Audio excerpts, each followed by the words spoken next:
Breaking. Congressman Dan Goldman drops a political bombshell, unveiling what he claims are unredacted Epstein documents that directly contradict Donald Trump's past statements.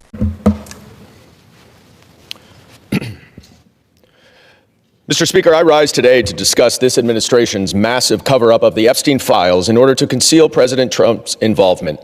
This cover-up reached its apex last month when Attorney General Pam Bondi falsely testified under oath before the House Judiciary Committee. The Attorney General testified, quote, "There is no evidence that Donald Trump has committed a crime. Everyone knows that," unquote. This is a lie.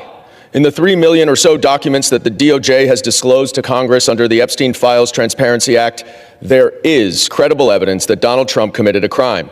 And that, of course, excludes the nearly 3 million pages that the DOJ is refusing to turn over. Donald Trump is mentioned thousands of times in the Epstein files. There are multiple allegations that he sexually assaulted young girls.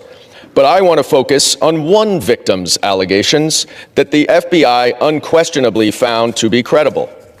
The DOJ tried to hide reports of 3 of the 4 interviews that this victim gave to the FBI, but pressure from the media and Congress forced them to disclose them. And now we know why. She credibly accuses Donald Trump of sexually assaulting her when she was between 13 and 15. In each of her interviews, this victim recited the same account of her interaction with Donald Trump. On August 7th, 2019, she explained that she was between 13 and 15 when she was left alone with Donald Trump, who, quote, mentioned something to the effect of, "Let me teach you how little girls are supposed to be." Trump unzipped his pants and put her head down, quote, down to his penis, bit the S out of it.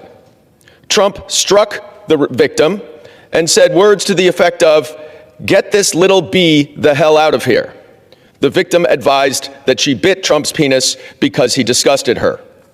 She provided some additional details in the next interview 2 weeks later, and then a month later, she met again with the FBI and asked, quote, what the point would be of providing the information at this point in her life when there was a strong possibility nothing could be done about it.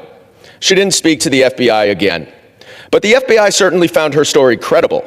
In a 21-page PowerPoint presentation that the FBI made to prosecutors, they included this victim's testimony. They would not have done so if they did not find the evidence credible, which means that Attorney General Bondi lied when she stated under oath that there is no evidence that Donald Trump committed a crime.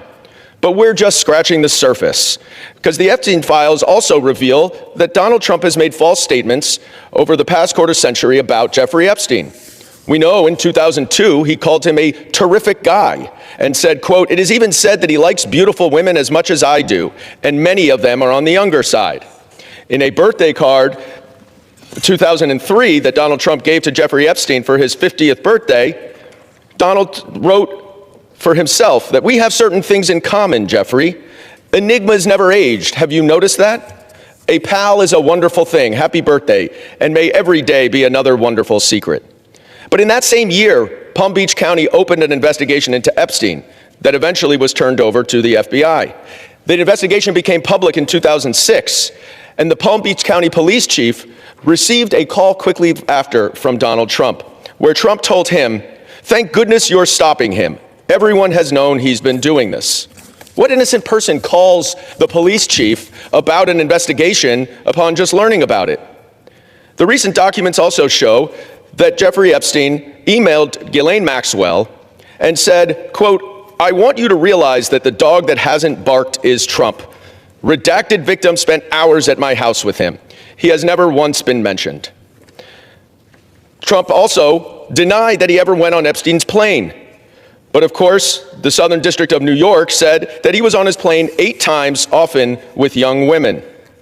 The reason why this matters is because we don't have half of the Epstein files. And if the Attorney General is covering this up in such a degree that she is redacting things from Congress, that she then, redacting things from the public that she then shows to Congress, what else is she covering up? And I would just show that this document here was redacted to the public, it was unredacted to Congress, and it completely disputes everything that Donald Trump has said about Jeffrey Epstein, about what he knew about the allegations, about his disgusting behavior, about whether he'd ever been to Epstein's house, saying, I may have been there with my wife. Asked if any young girls were there. No. He may have had children of guests, but that's it. Well, we know that's not the case. Now, why is this important? Because if the Attorney General is covering up this information that she then reveals to Congress, what else is she covering up about Donald Trump's involvement in the Epstein files? I yield back. Members are reminded to refrain, again, from engaging in Congressman Dan Goldman ignited controversy by alleging a massive cover-up surrounding the Epstein files. He claims key documents contradict public statements made by Donald Trump, raising serious questions about transparency. Goldman pointed to unredacted records shown to Congress, arguing they contain evidence previously hidden from the public. He accused officials of withholding millions of pages, fueling suspicion of selective At the center are disturbing allegations tied to Epstein's network. Goldman emphasized testimony he says was deemed credible by investigators, intensifying the political and legal stakes of the issue. He also highlighted inconsistencies in Trump's past remarks about Jeffrey Epstein, arguing that newly revealed documents challenge those narratives and suggest deeper connections than previously acknowledged.